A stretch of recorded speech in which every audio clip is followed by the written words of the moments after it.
నమస్తే. ఇన్నాళ్ళు నన్ను సపోర్ట్ చేస్తూ, ఎంకరేజ్ చేస్తూ మీ ప్రేమని నాకు అందిస్తున్న ప్రతి ఒక్కరికి కృతజ్ఞతలు. అలాగే ఈ వీడియో కూడా ఖచ్చితంగా మీకు ఉపయోగపడుతుంది. లైక్, షేర్ అండ్ సబ్స్క్రైబ్ చేసి మీ సపోర్ట్‌ని నాకు అందించండి. అలాగే ఈ వీడియో పట్ల మీకున్న అభిప్రాయాన్ని కామెంట్ సెక్షన్‌లో కామెంట్ చేసి తెలియజేయండి. ఇప్పుడు వీడియోని చూద్దాం. నమస్తే. ఇన్నాళ్ళు నన్ను సపోర్ట్ చేస్తూ, ఎంకరేజ్ చేస్తూ మీ ప్రేమని నాకు అందిస్తున్న ప్రతి ఒక్కరికి కృతజ్ఞతలు. అలాగే ఈ వీడియో కూడా ఖచ్చితంగా మీకు ఉపయోగపడుతుంది. లైక్, షేర్ అండ్ సబ్స్క్రైబ్ చేసి మీ సపోర్ట్‌ని నాకు అందించండి. అలాగే ఈ వీడియో పట్ల మీకున్న అభిప్రాయాన్ని కామెంట్ సెక్షన్‌లో కామెంట్ చేసి తెలియజేయండి. ఇప్పుడు వీడియోని చూద్దాం. నేను మీ జయశంకర్ సిస్ట్ల. మన పిల్లలకి పుట్టిన తేదీని అనుసరించి బలమైన సంఖ్యాబలంలో పేరు పెడదాం. సమాజానికి దేశానికి బలమైన పౌరులనిద్దాం. ఏ ఇంట్లో కూడా అర్ధాయుష్ మరణాలు లేకుండా చేద్దాం. నమస్తే. Welcome to our channel. నేను పద్మిని. ప్రస్తుతంతో పాటు ప్రముఖ ఆధ్యాత్మికవేత్త, ఆస్ట్రోన్యూమరాలజిస్ట్, వేదిక్ వాస్తు స్పెషలిస్ట్, శ్రీ విద్య మరియు హనుమత్ ఉపాసకులు బ్రహ్మశ్రీ డాక్టర్ శివయోగి సిస్లా జయశంకర్ గారు మనతో పాటు ఉన్నారు. మాట్లాడతాం. నమస్కారం అండి. ఆయుష్మతి భవ. ముందుగా మీకు హోలీ పౌర్ణిమ శుభాకాంక్షలు. మీకు కూడా, మీకు ఛానల్ వారికి, మీ కుటుంబ సభ్యులకి, బంధుమిత్రులందరికీ కూడా హోలీ శుభాకాంక్షలు. థ్యాంక్ యూ అండి. ఇక పాల్గొన మాసంలో అంటే ఈ సంవత్సరంలోనే వచ్చేటటువంటి ఆఖరి పండుగ చెప్పుకోవచ్చు ఈ హోలీ పౌర్ణిమ. అయిపోతుంది. తర్వాత చైత్ర మాసం మొదలవుతుంది. మళ్ళీ ఉగాదితో మళ్ళీ కొత్త సంవత్సరం మొదలు కాబోతుంది. అయితే ఈ హోలీ పౌర్ణిమ జరుపుకోవడానికి గల విశేషం ఏంటంటే రంగులతో ఆడుకోవటం. చాలా చాలా చాలా ఆనందోత్సాహాలతో జరుపుకునేటటువంటి వన్ ఆఫ్ ద ఫెస్టివల్స్ లో ఇది ఒకటి అని ఖచ్చితంగా చెప్పుకోవచ్చు. అసలు ఎందుకు ఈ రంగులతో ఈ పండుగను జరుపుకుంటూ ఉంటాం? అసలు హోలీ వైశిష్ట్యం ఏంటి? ఖచ్చితంగా కామదహనం అనేది ఖచ్చితంగా చెప్తూ ఉంటారు. మరి అది నార్త్ ఇండియాలో అయితే చాలా విశేషంగా కామదహనం అనేది చేస్తుంటారు. చక్కగా ఆ ముహూర్తానికి చేసుకోవడం అనేది జరుగుతుంది. మరి ఇక్కడ ఎంతవరకు జరుగుతుంది అనేది ప్రశ్నార్థకమే. అసలు ఎలా జరుపుకోవాలి హోలీ? అసలు ఏం జరుగుతోంది? హోలీ ఎలా జరుపుకోవాలని శాస్త్రం చెప్తోందో అలా జరుగుతోందా అనేది ఒక్కసారి తెలుసుకోవాలనుకుంటున్నాను. కామదహనం అనేది వేరు. కామదహనం అనేది మన్మధుణ్ణి, పరమేశ్వరుడు ఆయన తపస్సుని భంగం చేసిన మన్మధుణ్ణి ఆయన మూడో నేత్రం తెరుచుకోవడంతో భస్మం అయిపోయిన మన్మధుడు రోజుని కామదహనం అంటారు. ఆ రోజుని జరుపుకుంటారు కామదహనం. అయితే ఇది హోలీ పూర్ణిమ అనేది, ఇది హోలీ కాదు, హేళికా పూర్ణిమ. హేళికా పూర్ణిమ. హేళిక అంటే హిరణ్యకశ్యపుడి సోదరి, మేనత్త, ప్రహ్లాదుడికి మేనత్త. సో ఆవిడ పేరు మీద వచ్చిన పౌర్ణమి ఇది. ఎందుకంటే వాళ్ళు ఆ వంశంలో హరికీర్తన్ని ఎలా అయితే వాళ్ళు బ్యాన్ చేసి ఎవరెవరైతే హరికీర్తన చేస్తున్నారో వాళ్ళందరిని ఇబ్బంది పెట్టి నానా రకాలుగా హింసించినప్పుడు ప్రహ్లాదుని కూడా ఆవిడ ఒళ్ళో కూర్చోబెట్టుకొని నానా రకాలుగా నానా విధాలుగా సముదాయించి, తప్పు నాన్న, మీ నాన్నని బాధ పెట్టకు, హరినామ సంకీర్తన తగదు, మనం శివనామ సంకీర్తనమే చేయాలి, శివభక్తులం మనం అంతా అని చెప్పన్నప్పుడు కూడా ఆవిడ అతను హరినామ సంకీర్తన వదలకపోవడంతో ఆవిడ ఒళ్ళో కూర్చోబెట్టుకొని ఆఖరికి అతన్ని మంటల్లో, అంటే ఆవిడకి ఒక వారం ఎలా ఉందంటే ఆవిడకి అగ్నితో చావు లేదు, అలా అనే ఉద్దేశంతో ఆయన్ని ఒళ్ళో కూర్చోబెట్టుకొని చుట్టూ మంటలు పెట్టి అలా కూడా భయపెట్టాలని ప్రయత్నం చేస్తుంటే ఈయన చేసిన హరినామ సంకీర్తనకి ఈయన సేఫ్గా బయటపడ్డాడు, కానీ ఆవిడ దహనం అయిపోయింది. సో దాన్ని ప్రజలు ఒక రాక్షసి చనిపోయిన సందర్భంగా ప్రజలు జరుపుకునే ఉత్సవం ఈ హేళికా పూర్ణిమ. అయితే దీనికి ఈ రంగులతో ఆడుకోవడం అనేది కాలాంతరంలో వచ్చిన మార్పులుగా మనం చెప్పుకోవచ్చు. కానీ పూర్వకాలంలో దీన్ని ఉత్సవంగా ఎట్లా, పౌర్ణమి రోజు ఎట్లా జరుపుకునే వాళ్ళంటే, అంతకుముందు 10 రోజుల క్రితం వచ్చిన శివరాత్రికి పరమేశ్వరుడిని ఏదైతే జలాలతో అభిషేకిస్తారో, మారేడు దళాల జలాలు, ఆ తర్వాత ముఖ్యంగా మోదుగ పూల జలంతో, అది మోదుగ పూలు నీళ్ళల్లో వేసి నానబెట్టి ఉడకబెడితే ఒక రకమైన రంగు వస్తుంది. ఆ రంగు నీళ్లతో ఆడుకునే సంస్కృతి యాక్చువల్గా. అట్లాగే మంగళ ద్రవ్యాలు, ఏవైతే మంగళ ద్రవ్యాలు ఉన్నాయో ఆ మంగళ ద్రవ్యాలతో ఆడుకునే సంస్కృతి. పసుపు నీళ్లు, విభూది నీళ్లు, చందన నీళ్లు, గంధం నీళ్లు, మారేడు దళాలతో వచ్చిన నీళ్లు, అలాగే ఈ మోదుగు పూలతో వచ్చిన నీళ్లు.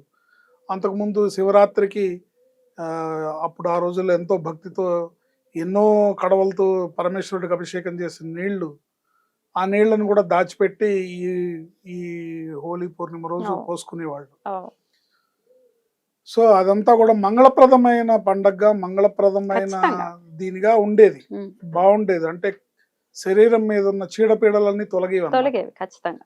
ఏంటి కానీ అది ఇప్పుడు కాలాంతరంలో చీడపీడలు వస్తున్నాయి ఇప్పుడు ఈ వస్తున్నాయి. దిక్కుమాల కలర్స్ వల్ల. ఈ కలర్స్ వల్ల, కెమికల్స్ తో యా, ఆడే కలర్స్, మళ్ళీ దాంట్లో కూడా వికృత చేష్టలు, Yeah. ఇష్టం వచ్చినట్టు తెలిసి తెలియని వాళ్ళందరికీ పూయడము, రోడ్డు మీద వెళ్ళే వాళ్ళందరికీ పూయడము, తర్వాత మద్య మాంసాలు బాగా స్వీకరించి బాగా మత్తులో దీన్ని ఆనందంగా జరుపుకొని బైకుల మీద, కార్ల మీద విపరీతంగా తిరుగుతూ, అంటే కలియుగ ప్రభావం వల్ల, కలి ప్రభావం వల్ల ఈ పండుగ యొక్క మూలం అనేది మర్చిపోయి అది ఒక వేడుక, వేడుక నుంచి అది Yeah. ఒక క్రీడగా మారింది. ఆ ఖచ్చితంగా. క్రీడ రాక్షస క్రీడగా మారింది, వికృత రూపం దాల్చింది వికృత రూపం దాల్చిందని చెప్పుకోవచ్చు. ఎందుకంటే గుడ్లతో కొట్టుకోవటము, గుడ్లతో కొట్టుకోవడం, బంగులు తాగటము, మత్తు పదార్థాల మీద ఇందాక డ్రమ్ముల్లో అన్నట్టుగా. డ్రమ్ముల్లో నీళ్లు పోసే, రంగు నీళ్లు పోసి అందులో ముంచేయడము, ఉమ్, ఇష్టం వచ్చినట్టు పోయటము, రోడ్డు పైనుంచి పోయటము, రోడ్డు మీద బైకుల మీద వెళ్తున్న వాళ్ళ మీద పోయటము, ఇట్లా రకరకాలుగా వికృత చేష్టలు 100% ఒక ఇది ఇంత భయానకం అయినటువంటి పండగ భయానక కూడా వాతావరణాన్ని కూడా క్రియేట్ క్రియేట్ చేస్తుంది. చేస్తోంది. కానీ యాక్చువల్గా అట్లా చేయకూడదు. ఇది బంధుమిత్రుల మధ్యలో జరుపుకునే ఒక పండగ. పండగ.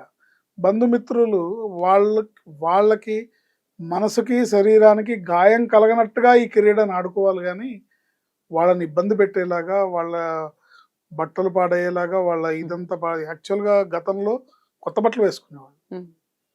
ఇప్పుడు ఇప్పుడు చిరిగిపోయిన బట్టలన్నీ తీసి వేసుకుంటున్నారు. అదొక దరిద్రం. అదో పండగ పూట పండగ పూట అదొక దరిద్రం అయిపోయింది. మొహాలు కడుక్కోకుండా, స్నానం మొహాలు చేయకుండా ఈ కడుక్కోకుండా హోలీ ఆడటం అబ్బాయి ఆడడం అనేది ఇది వికృత చేష్టలు. డెఫినెట్లీ. దీనివల్ల చర్మ వ్యాధులు వస్తాయి, అంటు వ్యాధులు వస్తాయి, రకరకాల వ్యాధులు, రోగాలు, రుగ్మతలు, శ్వాసకోశకు సంబంధించిన వ్యాధులు వస్తాయి. ఇవన్నీ కూడా అంత సరైన చర్య కాదు. చక్కగా మోదుగు పూల నీళ్ళతో నీళ్లు చల్లుకోవడం, పసుపు నీళ్లు, గంధం నీళ్లు, విభూది నీళ్లు, అంటే ఇవన్నీ కూడా మంగళ ద్రవ్యాలు. ఈ మంగళ ద్రవ్యాలతో ఆడుకోవటం అనేది గతంలో ఉన్న ఆనవాయితీ. దాన్ని వదిలేశారు అందరూ. కాలాంతరంలో ఇవన్నీ మారింది. సంస్కృతి మారితే ప్రజలు అసలే అంతంత మాత్రంగా ఉన్న ఆరోగ్యాలు ఏంటి అంటు వ్యాధులు ఈజీగా ప్రబలుతున్నాయి.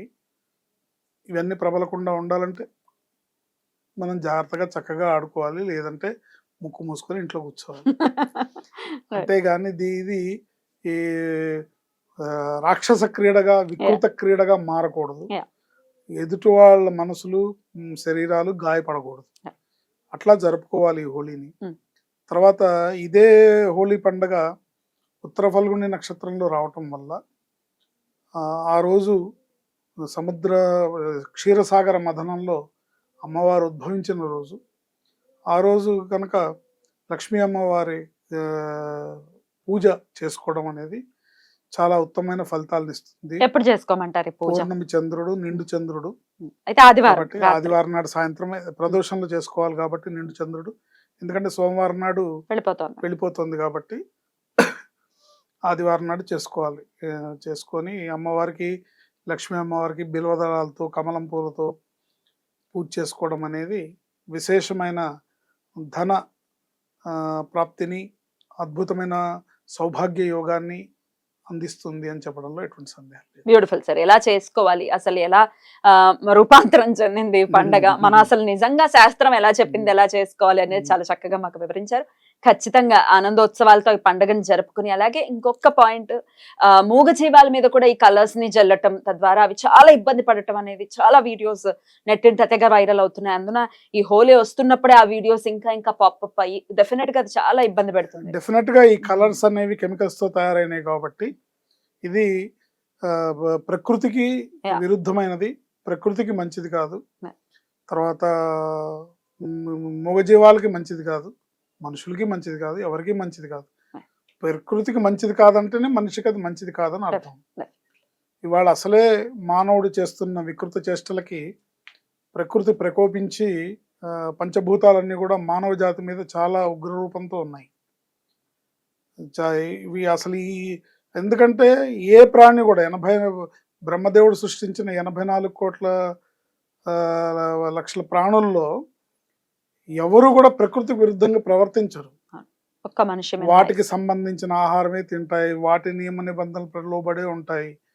ఒక్క మనిషి మాత్రమే అన్నిటికీ విరుద్ధంగా, అన్నిటికీ వ్యతిరేకంగా చేయడం వల్ల అసలు ఈ మానవ జాతి మనకు అవసరమా అని ప్రకృతి భావిస్తున్నట్టుగా అనిపిస్తూ ఉంటుంది అప్పుడప్పుడు. అవును. ఇదేమో కరోనా అందుకు ఒక చిన్న ట్రైలర్ అనుకోవచ్చు. కరోనా అందుకు ఒక చిన్న ట్రైలర్ అనుకోవచ్చు. Right. ఇలాంటి భవిష్యత్తులో చేసిన వాళ్ళం అవుతాం, లేదైతే తెలిసి తెలియని రాబోయే భవిష్యత్ తరాలకి మనం తీవ్రమైన అన్యాయం చేసిన వాళ్ళం అవుతాం. చాలా చక్కగా వివరించారు sir. Thank you so very much. నమస్తే. ఆయుష్మతి భవ.